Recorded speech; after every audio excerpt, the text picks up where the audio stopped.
Lachlan here from Cairns Shark Fisher Boys. Today we're going to do a cast net demonstration.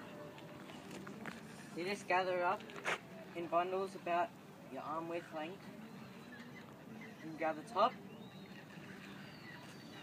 and then you grab it down about your hip height. Take the left half and make sure you don't only grab one rope, and gather up about 1/3 of the net.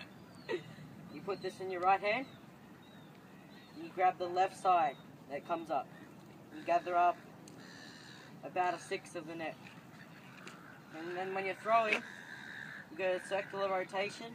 It has to be flat so it spreads, and you use your right hand to chuck it out, and you hold on with your left hand for a little bit longer to get it to open easier.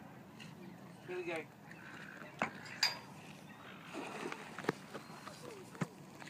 You let it sink as far as it goes. Heaps of current tonight, so.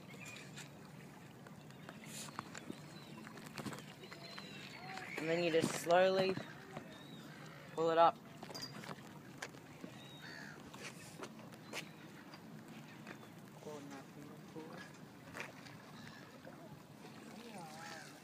Hey, I did get something to shake.